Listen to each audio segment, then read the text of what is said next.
Okay. Good afternoon, everyone. Thanks so much for attending the Diversifying in the fashion industry panel.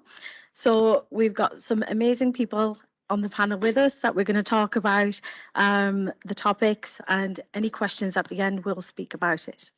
I'm Radha Singh. I'm the Creative Director and CEO of the House of Radha, and we're going to now do a bit of an introduction with each member. Hi guys, I'm Daniel Peters. I'm the founder of the Fashion Minority Report, which is a diversity, equity and inclusion consultancy working with the fashion industry and the creative sector to create meaningful and purposeful change. Hi everyone, I am Tiffany Fraser. I am the DE&I specialist at Farfetch. Farfetch is a luxury online fashion company. Hi, my name is Laura Edwards and I'm the founder of a mentoring scheme called Mentoring Matters, which is basically a mentoring scheme, support system and community for candidates from Black, Asian and minority ethnic backgrounds looking to get into the creative industries. Thank you. And can you also just give a visual description of each member, please, as well, just for our online audience? I've just had my roots done, so my hair looks fresh. I'm almost 40 and dressed like a 16-year-old, and I am a white cisgender female. I am a Black female with mahogany dark skin, mermaid long hair, and suede cowboy boots. How do I follow that?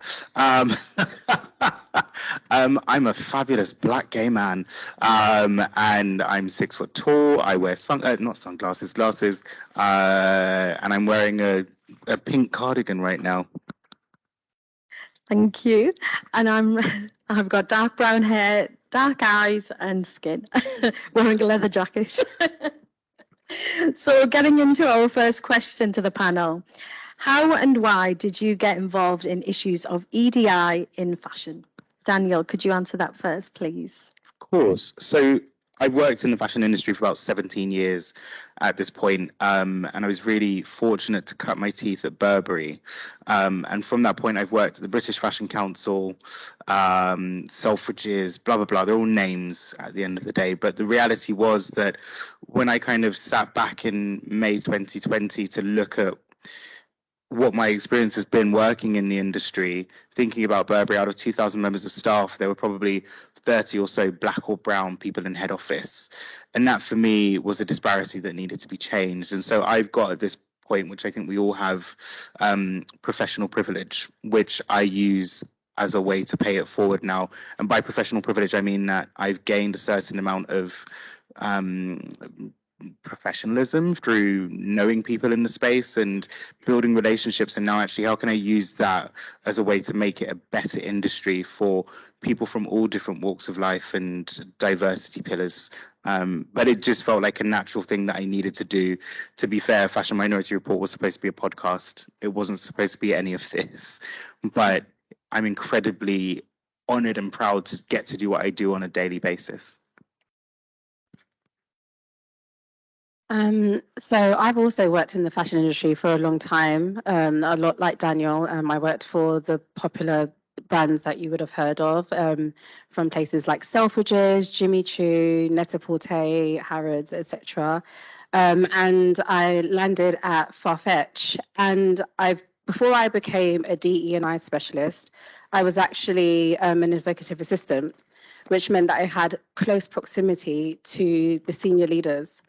And as we started to move into this era where DE&I became a topic, especially after the George Floyd incident, where I had great relationships with the senior leaders, I was able to help with feeding into what it's like, especially as a Black woman, what my experience was professionally, and a lot of my other colleagues too. I also used to, last year I was the chair of the Black Employee Network. So with that, I had access to a majority of our Black employees from across the globe, where they were feeding in their experiences. And again, with my close proximity to the senior leaders, I was able to constantly say, like, look, this is how people are feeling. This is what we actually need. I actually became a voice for the minority group. So it ended up being a natural transition, actually, when they made me the DE&I specialist, because what happened with that is I didn't just try to make changes and feed into the Black employee network. I also worked with the rest of our other networks, which is our Southeast Asia network, our Far Out network, which supports LGBTQ, women's network. So it ended up being like a natural transition. Thank you. So also, I'm actually a women's wear designer. I've worked for brands across the kind of luxury, contemporary, and consulted for high street companies for about 15, 16 years. And basically, again, in the aftermath of the murder of George Floyd, was attending protests and reflecting a lot on my experience in the industry, how few faces of colour there were in all the rooms that I was in, and just how it no longer felt acceptable for me to not try and do something about that. So it started very casually with me. I do some visiting lecturing, and I had reached out to some of the unis during lockdown and said, does anybody just need an hour? It doesn't have to be reflection on your portfolio or critiquing, but if you just need a chat because you can't do graduate fashion week, or you can't even go to the pub with your friends to finish up, then sign up and we can just do that and see if it helps. And about 4 days worth of people signed up for back-to-back sessions. They left feeling a bit more confident and a bit more like relaxed, and it was no skin off my nose. I was furloughed from work, so it was totally, I enjoyed it. And then started to think, seeing as that was so effective, is there possibly a way we can apply this to try and make some difference with the disparities in the industry? And again, it was never supposed to be like my full-time job, which it now is, my unpaid full-time job, but it's definitely been the best thing. Mentoring Matters has like 170 candidates across the world in 17 different countries, and it's like the biggest family and community and support network, and I can see a face in the audience that brings me a lot of joy. So, you know, for me, it's as soon as I could see the effect it was having, people getting into paid opportunities through the scheme, or people just feeling more confident and assured and having a soundboard during lockdown, as soon as I could see how much difference that was making, I felt like I had to keep it going for as long as I could. And I didn't necessarily, if you told me then, this is where you'd be now and these are the challenges, I probably would have said, I'm not the best person for this job. But because it's just been a case of learning and putting one step in front of the other and just trying to do the best that I can, that's basically been how it's evolved quite naturally. So yeah, that's where we are. Oh, thank you so much. And for my own experience, it's been more when I've kind of developed my own brand, which is fashion, art, and music, and kind of really, you know, working with artists, being on runways, you know, in different countries, and just kind of feeling that, you know, inequality, you know, as a designer even, and in the kind of professional networks, going to events and feeling a bit isolated, you know, entering rooms, how do I, you know, act and talk where they'll think, you know, yes, she's got a brown face, but is she serious of what she's doing? And, you know, that's when I was kind of really feeling that I shouldn't feel like this. This is not normal. I should just be enjoying and embracing my creativity and being in industry. But why do I feel like this?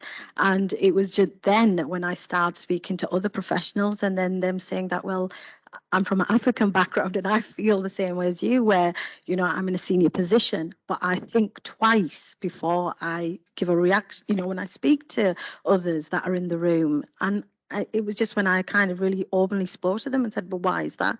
It's just because the way people might see me, or, you know, they might not take me seriously, or it's just that, you know, the way it is.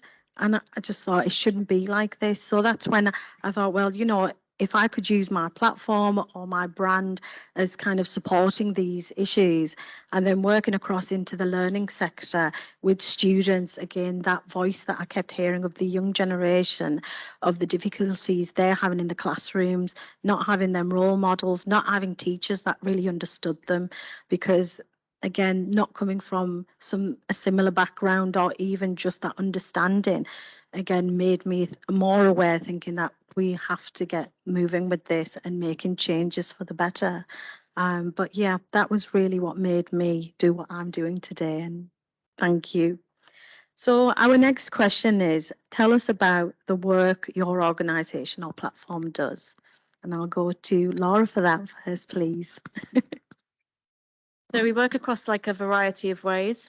First stop is like mentoring, in which you get paired with people in the industry. So we've had really great people get involved. So like Alistair McKim, Cindy Harvey, Hannah Khalifa, just a really great cross-section of people from all areas. We have people in film, we have people who are writers, we have Alice Casely Hayford, we have like all of these guys who then basically give their time over a period of about 6 months.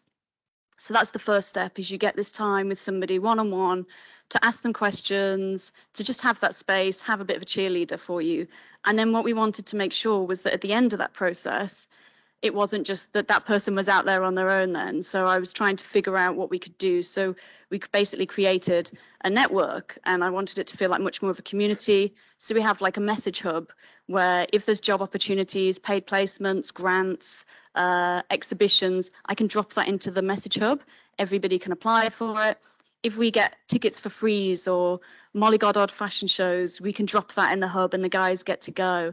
Last night we had an amazing event with Mulberry, who are our sponsors, where it was like a Q&A, and then we had drinks and got to hang out in 3 dimensions, which was amazing.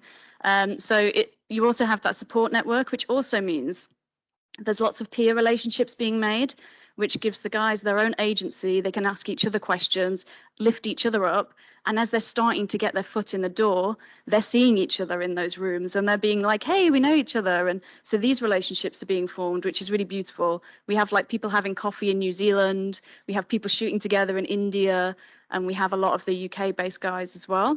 And then we do workshops. So it can be like a guest session where Alice Casely Hayford might come and talk to the guys, give them access to these people with these brilliant brains for an hour to pick their brains. And we also do more things like how to nail an interview, really simple skill-based things like that. I feel like there's something else that we do as well. Paid placements, job opportunities. We only work with businesses that do paid opportunities because obviously along with the racial divide, there's the economic situation that we need to take into account as well. My generation did a lot of working for nothing, and that immediately takes a lot of people out of the room that can't be there. So we're just working on that, trying to support as best we can, trying to connect people.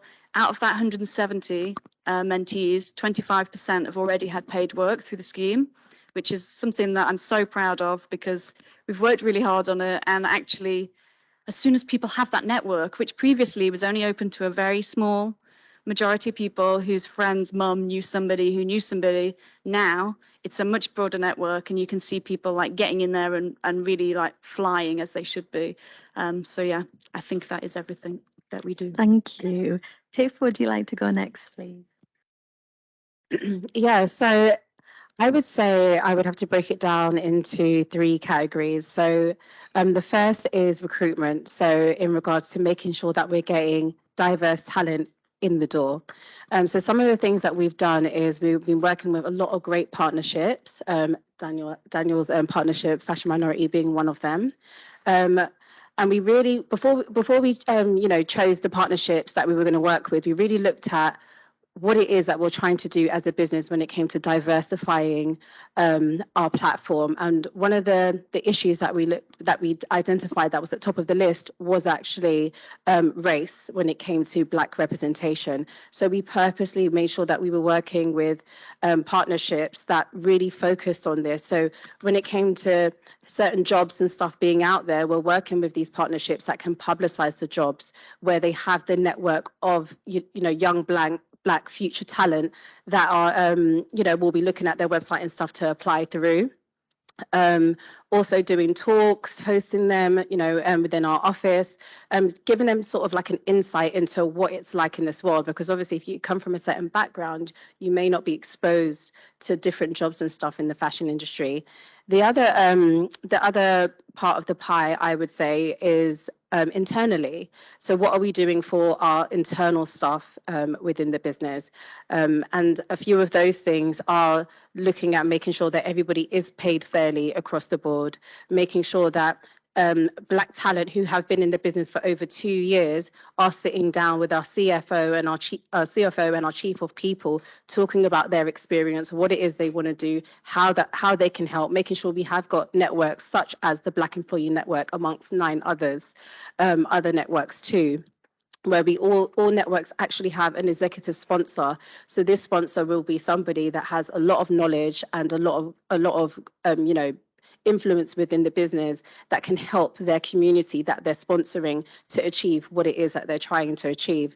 Also, it's given a voice to the people within those communities as well. As said, I was one of them, and being open-minded. So some of the ideas that I came up with that did really help was we didn't have any Black representation at leadership, and I was like, what we can do is actually create a panel called Elevate, where we use the Farfetch name and our contacts, to actually bring in,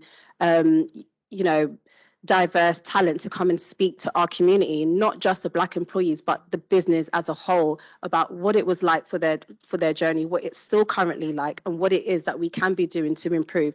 And we've had some phenomenal people join. We've had Marvin Harrison from Dope Black Dads. I'm sure a lot of you guys know him.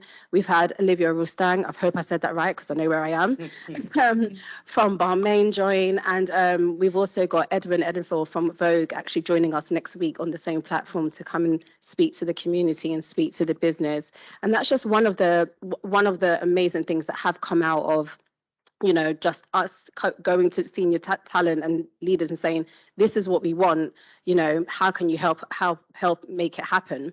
And I would say lastly is the e-commerce side, because obviously we are online. So we have been reviewing when it comes to our diverse boutiques, how many Black boutiques are we working with? How many of them are actually on the front page? How many of them are we featuring? How many Black designers are we pushing? What Black designers can we be pushing? Again, I'm only really focusing on the Black background at the moment because we had to look at what is the main problem and how can we help elevate this. So I would say those are a couple of things that we're working on. Thank you. Daniel? You just want me to speak, Tiff? So Fashion Minority Report, we've got kind of 4 main pillars, not to outdo your 3.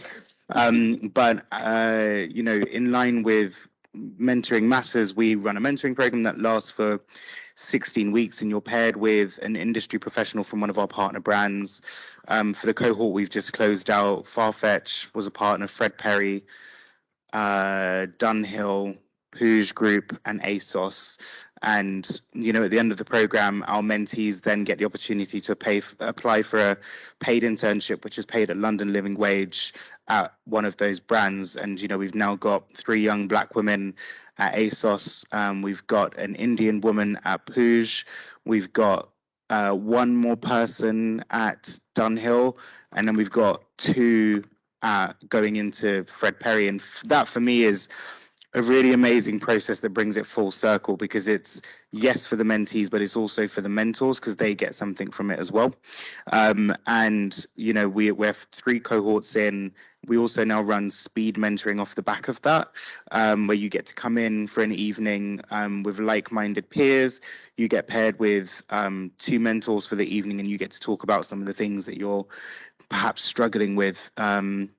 And then our other pillars, we work with brands such as Belstaff and Pouge, and we do surveys, so an audit of the business to understand how the employees who work there feel about the culture. Because for me, before you can start to bring new people in, you need to set the right standard for the culture that you've got. So from that, we then build out a strategy, for our client Pouge, and with Pouge, they own a majority share of Charlotte Tilbury and Byredo, and they also own Jean Paul Gaultier and brands like that. And it's not because it's a name dropping exercise, but it's great that actually our young people are beginning to get more access to these brands. But then, with Pouge in particular, we've then just written their diversity and inclusion manifesto, which is going to go out across their UK business. With clients like Farfetch, we're now globally rolling out a workshop on allyship, which is a 2-hour workshop and it's for all members of the business in Portugal, Asia, America, the UK to attend. And we've had such a great response to it. And it's a space for people to come in and be vulnerable. We do that with other clients, and we're building new workshops around supporting the retail teams, because actually they end up having that front-facing conversation sometimes with the general public that can be quite difficult. And actually it's equipping all members of staff, no matter what their level of seniority, with the right tools to be able to combat issues of discrimination or marginalization. Outside of that, our fourth pillar is our Learning and Career Development Hub. So in May of this year, I feel like I can't remember what I do anymore. I can. In May of this year, I launched a learning and development platform because I see that there's really this big space for 14 to 30-year-olds to be better equipped with knowledge about the industry. We so often talk about being a designer, a stylist, a photographer, a model, or being Edward Enningful. No shade, because I think he's great.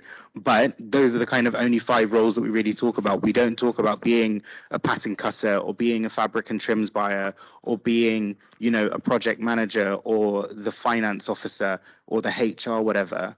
And for me, it's now that we do interviews and articles with different professionals in the industry. We also have a career A to Z that we're building out.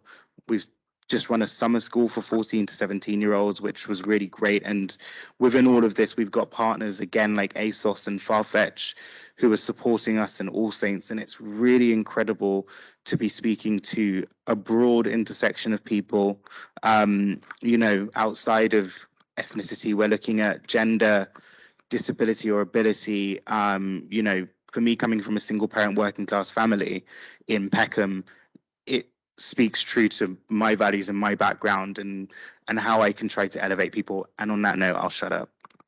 Thank you so much. Really inspirational organisations and platforms. For myself, as the House of Radha, mine's again broken down into a few sections as well. But I'm a designer, so I design couture, menswear, women's wear. My collections have been in London Fashion Week, Paris, international events. I work in the house and techno scene as well with DJs and producers and artists.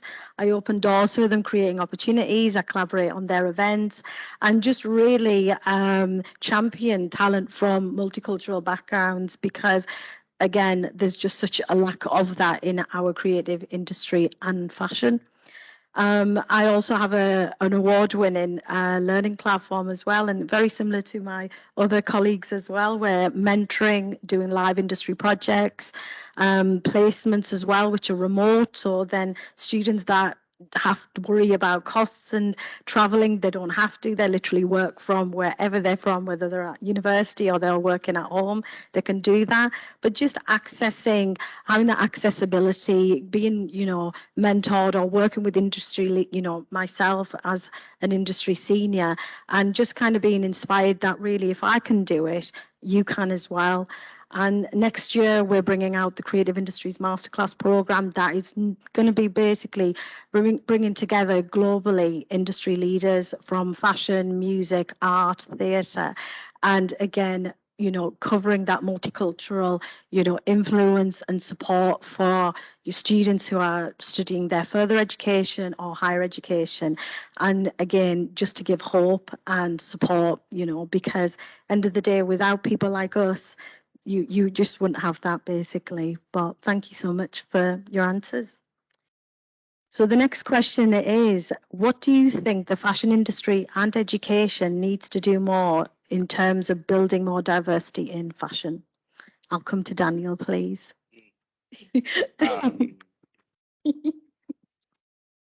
I think it's about access ultimately. Yeah. What is the access that we're providing to people, and what is the educational path that we're taking people on? Because it goes again back to what I was saying, that we don't often talk about the breadth of roles in the industry. But again, I think it goes back to how are we talking to the parents of underrepresented children, because typically, especially if you're coming from an ethnic minority background, you're told by your parents and often your teachers that you can't enter into this space because it's not built for you. Every space is built for me. Like, that's the reality in it. And I like to see it as the same for everybody else. But I also understand that I have a certain amount of privilege because of the way that I speak and my name and all of that other BS. But the reality is, it's how do we work collectively to create more opportunities, to make sure that there's a deeper understanding of what's available, but also not just looking at London as being the epicenter of fashion. It's incredible, don't get me wrong, but what about the people in Glasgow or Scotland and Liverpool and Birmingham and Brighton or Yorkshire? You know, obviously I like, you know, somebody said Newcastle, like, you know, everywhere, but like this is the problem, like we don't open up the conversation enough, and we're strongly encouraging people to come to London where actually they can't always afford to be here because of the cost of living, kwasi kwatang bai, but like literally the shortest like job period ever, too long to be fair. But I think it's like, how do we work together as a collective, as an industry? And for me, like with our mentoring program, we bring together, say, 4 or 5 brands, and then we work with as many different universities to kind of spread that message about what it is that we're doing. But I think there needs to be a much more connected approach to how we really deliver on this, because often it's so, it can be sporadic, it can be spread out, and it's just, it looks incredibly disjointed, you know. Thank you. I would say equity. Everybody's road is different, and we need to look at building blocks to make sure that where some people are lacking in areas that may not be their fault, or more time it isn't, how we can help them with those building blocks to get where they need to be. So I know that within Farfetch at the moment, we're starting to look at bespoke programs depending on the community and what is needed, because we can understand that, you know, everybody's journey is different, and unfortunately sometimes you are impaired by the way, you know, you look, you speak, the contacts that you have, your disability, your religion, etc.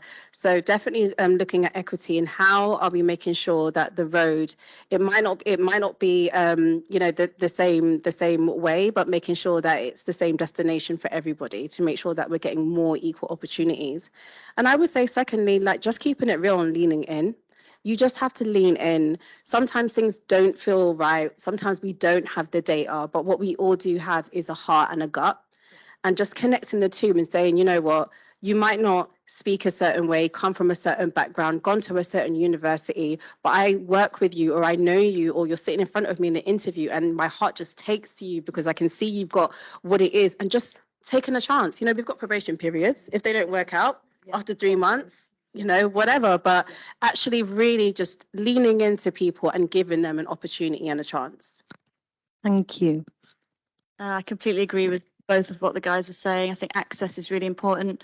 I'm from the north, where I didn't really think that fashion was even an actual, like, plausible career, and I just couldn't understand how I would get down to London in the first place. So I always say to the guys when they're anxious about where they're at, like, I graduated, I went back home, I worked in a restaurant for like 9 months before I could afford to move to London, where I then got unpaid internships, which would then deplete all my funding, and I'd have to go and work on a shop floor or get a job, then go back and work for free, then go back. And so I felt like I could never move on, and I could never see the end point, and I'd just be on the shop floor forever. And I could see people who could outlast me in the internships because they had the money and the finances to just be like, I'll be here, I'll do it all.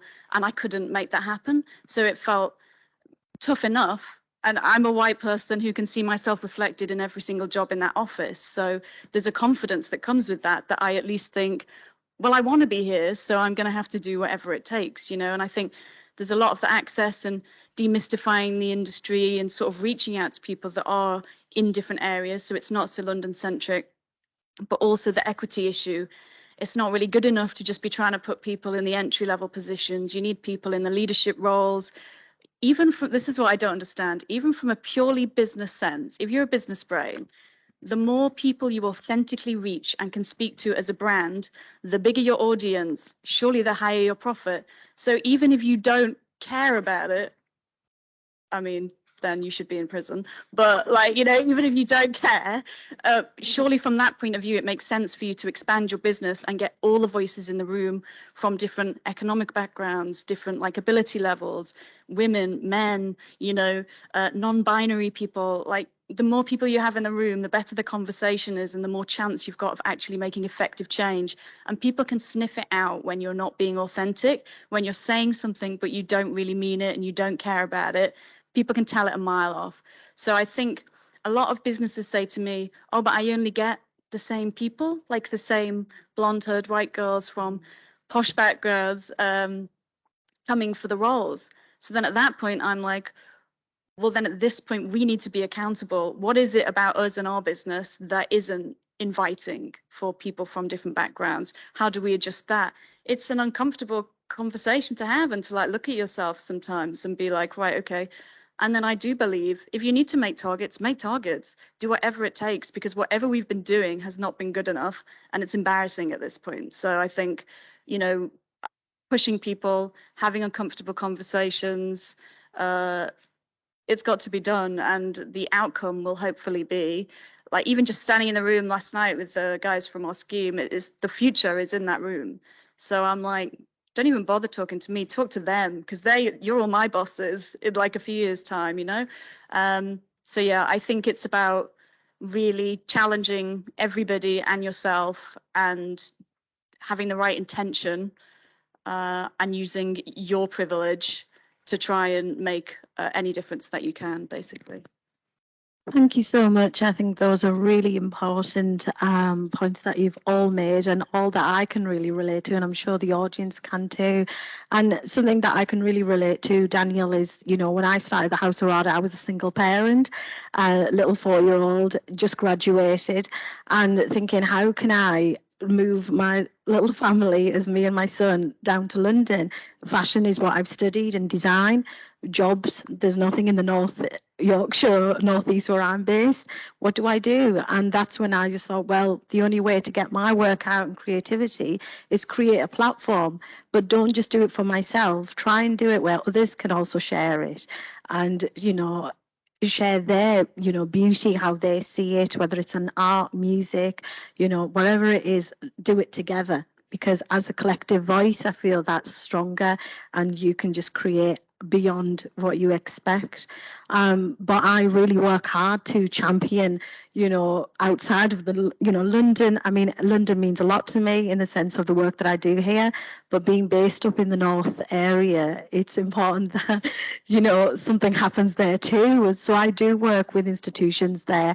I do help them cross over that bridge, which they find very difficult to do.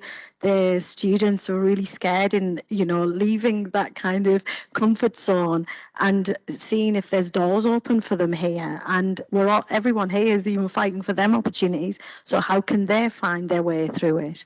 But, you know, with, again, support and what I do with my brand, I'm hoping that that can ease as time goes on.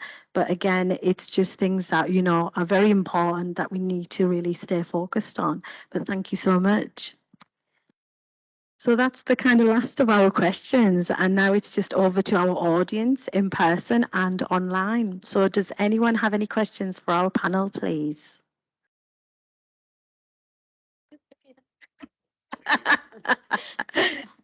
Is there anything online?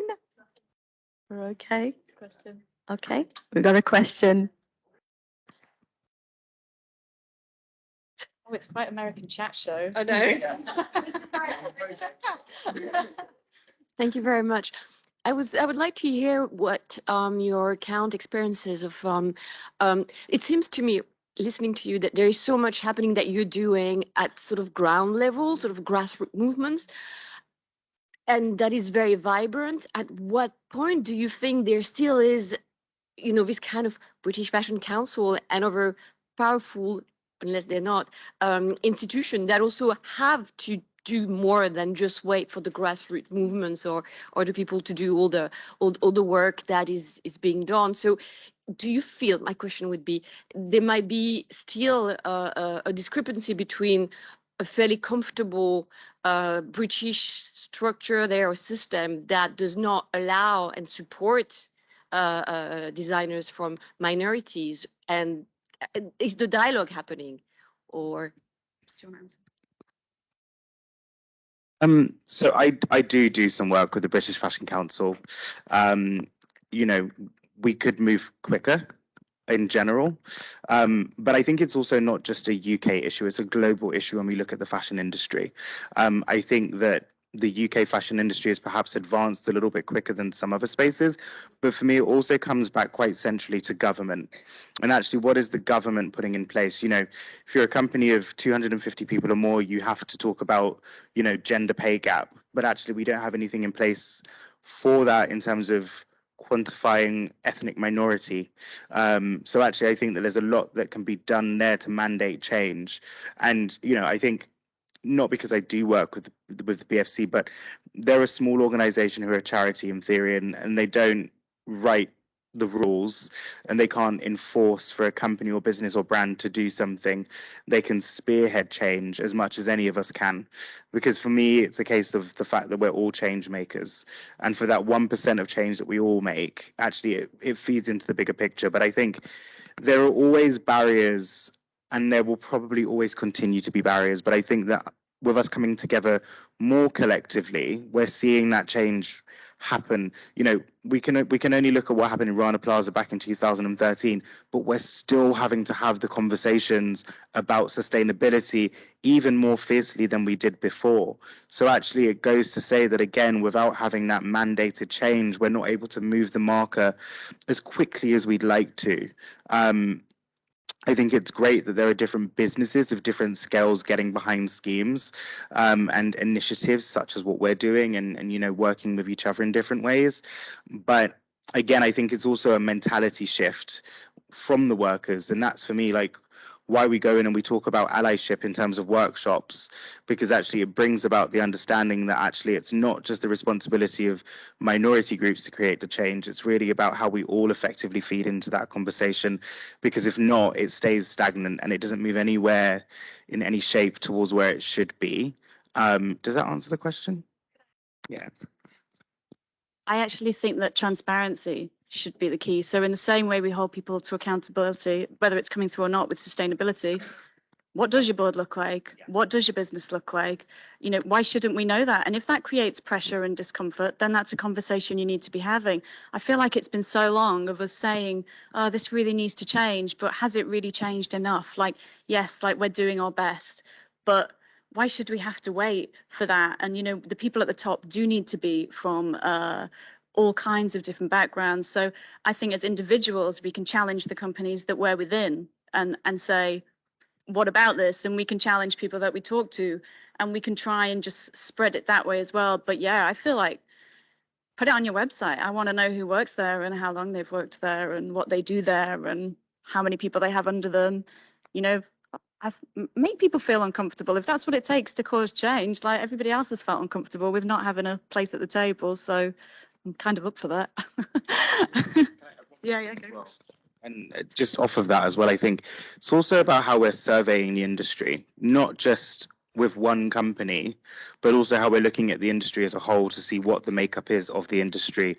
You know, who is at a creative directorship position. You know, it's great to see that Maximilian is now at Ferragamo, but we need more of that. And also, it's not just about Black talent being in those creative directorship positions. Where is the Indian talent? Where is the Asian, you know, talent?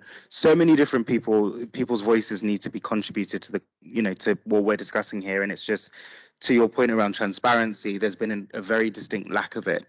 And, you know, not that I need another bloody job to do, but you know, we're going to be putting out a kind of white paper report, but it's going to be a newspaper in February during London Fashion Week, and we're hoping to collate some industry data from how employees feel that the dial's moved forward, but also looking at consumers, how they feel that the dial's moved. Because actually, we're always trying to sell to consumers and sell them a dream, but again, from the authenticity point, are we truly understanding how they feel about the changes that we're making? And that's what I wanted to add.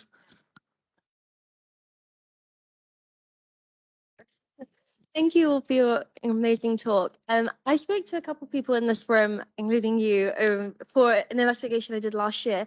And part of that research what came about was that in addition to governments, organizations, British Fashion Council, Art Council, like all these people are incredibly important and everyone can contribute to the change. But something that was also really interesting is I don't feel like personally enough emphasis or talk is being done about like the primary schools and the secondary schools. You could be a privileged person who went to private school and still be, not in this industry because you were focusing on academic subjects, or you might have never had opportunity to that. So I respect what you are all doing, and I would love to know if, particularly like Farfetch and other department stores and things like that, is working with the primary, or I would say like secondary schools, because I know there's a lot of regulation issues in that, but is that something that you would consider doing? Because I feel like systemically you need to start from there to then, get that change. You know what's really interesting, and Daniel will probably be able to agree with this, is whenever a company starts out with a diversity movement, the first place they look at is future talent, actually. And one of the first things they do look at is mentorship programs, how we can talk to more students, how we can get kids from different backgrounds to understand the makeup of an organization and the different roles that there are, how they can apply themselves for this new way of working. So I would say that, I can't speak for every company, but definitely Farfetch, that is something that was one of the first things at the gate that they looked at was future talent. Are we advertising our jobs in different places for, a different demographic of a student, going down to conferences that are feeding in from university students that want to, graduate and work in these kind of organizations. So I would say that there's quite a lot being done with future talent.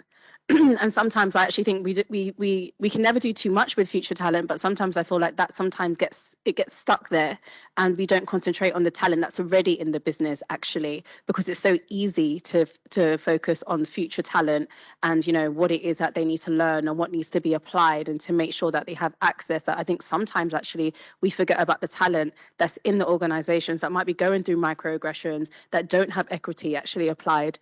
But to your question, yes, that is something that we are focusing on. I don't know if you want to add anything. I would love to. If I had the resources, I would absolutely love to speak to schools. I think it's really important just to demystify the industry, tell people about all the roles of jobs, because people think, oh, the arts or creative, maybe your teachers aren't encouraging you in that direction or your parents aren't. But actually, along with the designers, much like Daniel was saying about the pattern cutters and things like that, which is something we try and do as well, is sort of say, okay, well, everybody in there is a logistical cog in that machine, actually, and without them, none of it exists either. So if your skills are efficiency and logistical or communications, that's still something we can help you to channel in this way. And one of the guys from Mulberry that did their talk last night, he's from the northeast of England. He dropped out of school. He didn't know what he wanted to do. He worked in retail, and he made his way to the top of Mulberry, and he's now absolutely smashing it. And it was so inspiring, I thought, to hear him talk about that journey last night, because you do think that everybody's had an easy way, but actually people have navigated in different ways. And I think people get so disheartened by what they feel they're not doing well enough, or they can't see themselves doing it. But actually, it's about focusing on your skill sets and then just keeping going and trying to sort of slot yourself in whatever way that you can, or pivoting. If something's not working for you, even when you're further down the line in your job, pivot and change and see if you can do it that way. I've forgotten what the question was now. I've just gone off on a complete tangent. I'm going to pass it back to you. Sorry. For me, secondary schools are the sweet spot, without sounding like a weirdo. Just want to put it out there. But secondary schools are the sweet spot because actually, I remember, and this is a story about me, folks, so get ready for it. But I went to the Brit School for Performing Arts when I turned 14, but that was a conscious decision that I made because actually I had some insight into what I wanted to do, which was to be a singer. And, I had to, not really negotiate with my mother, but to say I was going to the Brit School. So for me, it's really at that point when you're making decisions about your future, that's where the conversation needs to happen. And that's why we ran our summer school for 14 to 17-year-olds with the Fashion Resale Academy for 2 weeks, and we had 2 young girls get on a train who were 17 from Liverpool at 5 a.m. to come down, somebody from Birmingham, somebody from Leeds, and we had 20 students across 2 weeks. And Farfetch were involved with that. And what we did is we brought in industry experts for hands-on workshops. So we did one about marketing, we did one about partnerships, we did one about visual merchandising, and we did one about fashion design, and there was another one, but I can't remember. But for me, it was making sure that it was kind of fact-based and led by an industry professional who's succeeded, but also having a broad spectrum of people who don't look the same come in and do it, but then also setting a challenge as part of that workshop. The British Fashion Council's involved in the Saturday Club. And then on top of that, I know that there's a great deal of work that they're pushing now regionally to really connect with secondary school students, because people are kind of calling out for the information. But, with our summer school, for instance, when we did the marketing class, at the end of it, one of the young girls said, "Oh, I didn't know that marketing was creative." That for me is the problem, that actually we're not having deep enough conversations with a broader spectrum of people. And so going into secondary schools, and actually again with Farfetch, we're starting to do what we're calling intro to industry, where we're going to be bringing different secondary schools to a head office of a different fashion brand, running a kind of 2-hour session. So we should talk.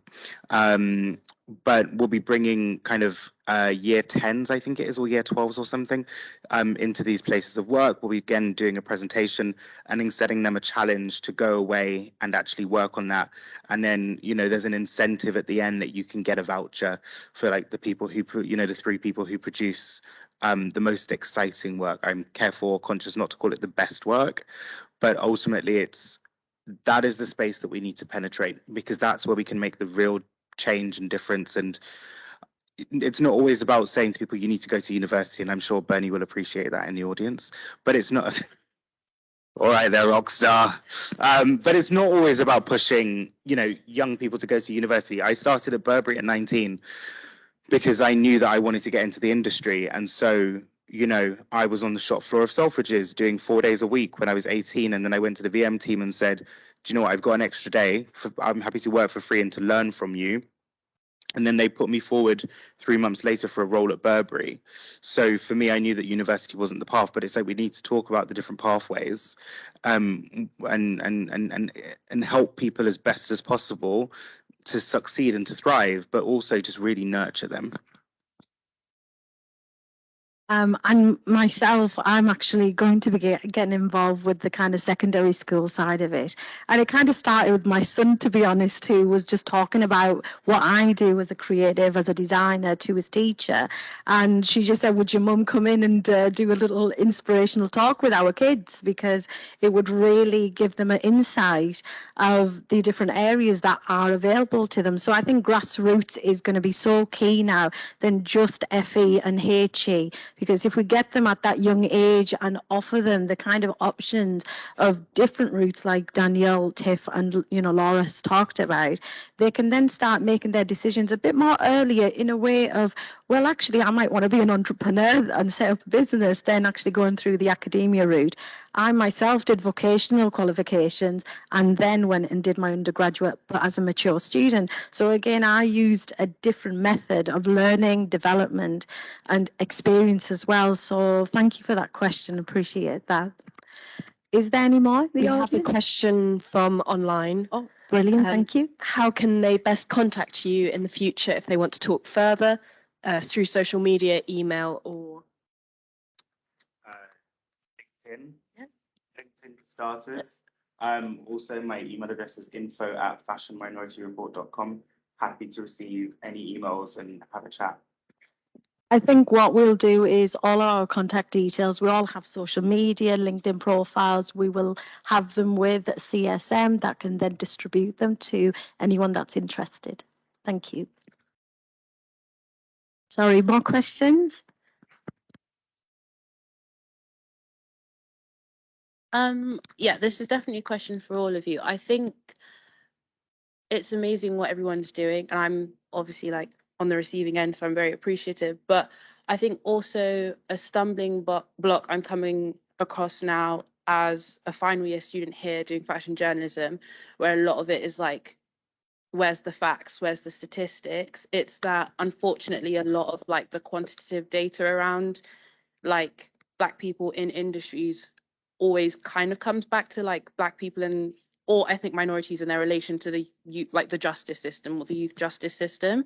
So I guess my question is kind of what other ways or like where can we begin to like look at quantifying data around us as minorities in this creative space that finds a way to like overpower the negative kind of statistics that we see like all the time in the news, because obviously like we're minorities, but we have like majority impact, I feel. So it's kind of like how can we find a way to like make sure that it's not just like these talks or like, you know, like what's being said or what's being written, but also like the like numbers that are matching what's being said and people are seeing those as well. It's like, I mean, I was just going to say, it sounds like that's kind of what Daniel is already working to do as well, is to sort of get it down on paper and, you know, be able to show that. And it will take a long time. I mean, it's the same.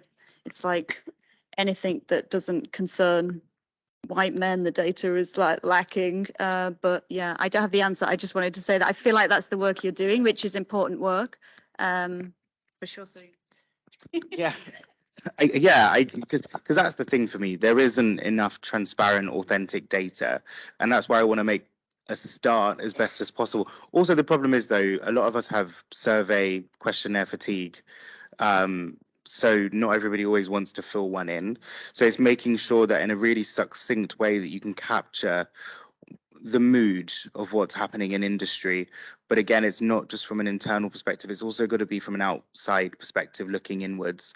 You know, who are the brands that we feel are producing authentic marketing campaigns, you know. But then also there's looking at things like the 50/50 project, which is something that the BBC run, and they're collecting data with, say, the British Fashion Council at the end of each show to see who was there in terms of behind the scenes. But we can obviously get deeper with it.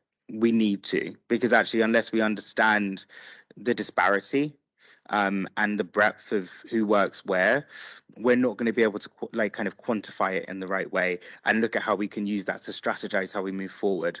So for me, it's ultimately, we've got to start somewhere. I'm not saying like what I'm doing and who I am is the be it and end all at all. But for me, it's a starting point because it's something I'm passionate about. And actually, it's then how can we galvanize something like that and actually turn it into something that, again, can then be taken into, say, government, you know, as a fact check or a fact-based thing.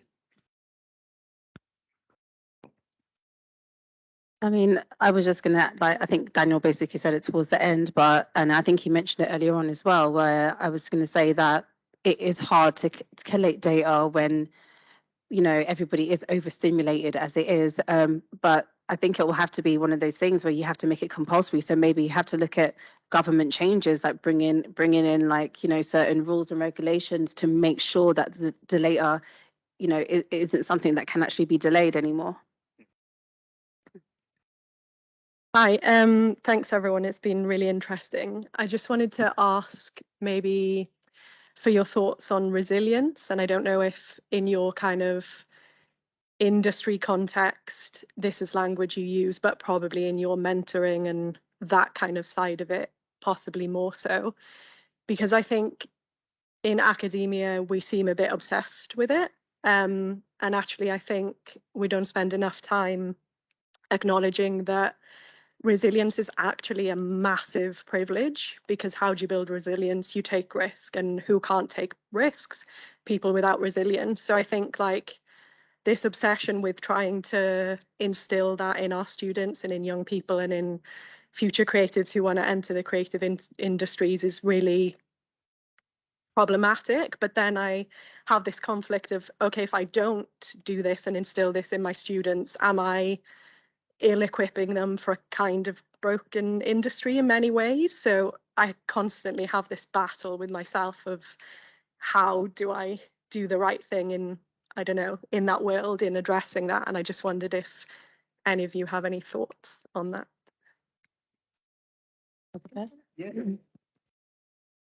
I think it's a great thing that you are installing this into your students, and that's a personal answer, because I went to LCC and I went in wanting to do magazine publishing, knew nothing about it. All I knew is that I wanted to be an editor of a fashion magazine because I wanted to see more girls that looked like me, actually. So I thought, I'm going to go and be an editor, and I'm going to make my own magazine. And I remember on my first day, my lecturer said, majority of you in here will have to work harder. And she said, the reason for that is you'll be up against a lot of PI girls. And we were like, what's a PI girl? And they were like, she was like, private income. And I was like, right. And I thought, I wish they said this before I signed up. This is literally my first day. I'm sitting here. I was like, that's a bit unfair. And that was an interesting journey for me, because I don't come from a privileged background, actually, and I'm first generation born here. I'm the first person in my household to go to university, so I had to learn, the unwritten codes on the spot. And obviously on top of that, I'm a Black woman, so being on that course and in that classroom, I realized that you had your really introverted people, your extroverted people, then you had the PI income girls that were in the class, the ones that were, came from private, backgrounds where they could afford this and that, and they were friends with designers. So when we had to make our own front covers, they were coming in with these projects, and I was like, wow, this looks like a real magazine. And I was just asking my friend with like a sheet and like a wall, like to put my things together. But one thing that always stuck out was, every time we were in like a lecture or whatever, and we were having an interactive session, my lecturer would always ask me, like, what do you think? What do you think? And I remember saying to her one time, why don't you ask somebody else? Because you're always coming to me, but I've kind of been told that I'm going to fail because I don't have the tools in comparison to the rest of the rest of the people in here. And I remember she asked me to stay behind after that, and I thought, I spoke my mind and now I have to stay behind. But I was like, okay. And afterwards she said, what's going on? So I said to her, I feel like I'm going to fail. I've never heard of the Harvard referencing system till I got here. Like, I feel so behind. I don't have photographer friends. This seems like it's going to be so difficult for me. But yeah, I know, not to sound cocky, I was like, I know I'm better than half of the people in this room. So this is not making any sense to me. And she said, you are better than half of the people in this room. And I want you to remember that, and I want you to keep going. And that's what got me to the end of my degree. And certain situations up to this day, it helps get me out of my bed. The world isn't perfect, and it is hard. And that's why we're sitting here today. So I personally think that, just having those one-on-one chats, like, installing resilience isn't always ugly. Sometimes it's a beautiful thing, and that one gem and that one stone that you can give to someone, it can help them forever. So for me, I would say continue. I think that I don't even think I need to edit it. Yeah, I'm like, what do I say now? No, I think resilience is incredibly key, because actually it helps you to understand the landscape of something. But it's also making sure that we're teaching people to take care of themselves, because actually we're told to push ourselves so hard so that you can be at the forefront of the ladder and in front of everybody else. But it's just like, that is incredibly true. But I remember doing 6 weeks to bring the Burberry runway show back to London with one day off. And my boss said one thing to me at the end of the show, and I was just in a pile on the floor crying. It was fine. They weren't ugly tears. It was all right. But like, it was a great day. But like, I wish I'd have had more of that mentality of self-care built into the resilience, because I think, again, we're often told, as I say, to push ourselves and to get to that next level and to be better than somebody else. But also it's showcasing that, there can be hardships, there can be struggles, but to push beyond them. Not, I know I said don't push, but like, to move beyond them, I guess, is the point, really. To say that there is a greener pasture on the other side of it, but like, don't stop because we get a no, because actually if we stop when we get no's, then where do we actually get to? So it's just, I guess it's that full care package system of building somebody up, to understand that at different times you could be torn down, but pick yourself back up. Well, that comes to the end of our session. So I just want to say thank you so much to our panels that have really given us an amazing insight to their industry that they are in, but also as a collective, as a voice of what we can do for the future. And thank you to all the audience that took the time to come and listen to us, and online as well. Thank you.